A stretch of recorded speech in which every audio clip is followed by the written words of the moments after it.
Hi, I'm Jeffrey Rivard, and I'm one of the attorneys at Zapega, Daly, Pope & Perry. And I'd like to briefly talk to you about what is an executor and what are they supposed to do. An executor is a person named in someone's will to take care of settling their financial affairs after they die. Now, just because someone's named doesn't mean they're necessarily obligated to take the job when the time comes. But if they're willing and they're approved through a formal probate court process, they become a fiduciary, which is a term that simply means they've accepted legal responsibility for taking care of certain duties and responsibilities.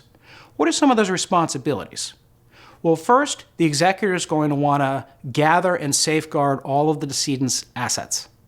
And that's going to vary a lot depending on what sort of things the decedent owned. It may involve physically going into a home and making sure that valuables are secured, and it would probably be prudent for the executor to arrange for the locks to be changed to guard against theft or vandalism.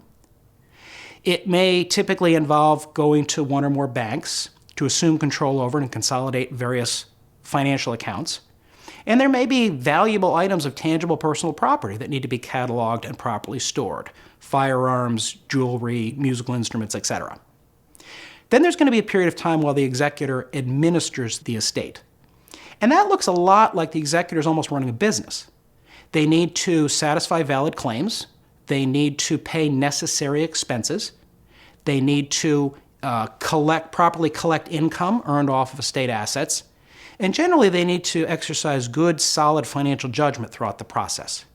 Now, remember I use that term fiduciary. If the executor screws up, if they shirk the responsibility in some way, they may potentially be liable out of pocket for damages they caused. And then eventually, at the end of the process, the executor is going to need to file a final accounting with the probate court. That accounting is going to show first what are the items of property that the executor assumed control over initially. It's going to account for everything they did throughout the process. And then, importantly, it's going to include a proposed distribution. What is the executor's game plan for distributing out the remaining assets? Once that accounting is filed and approved by the probate court, the court's going to issue a decree. And once the executor has a decree giving them permission to do what they proposed, they're going to distribute out the remaining assets to the beneficiaries. And then at that point, the executor's job is at an end.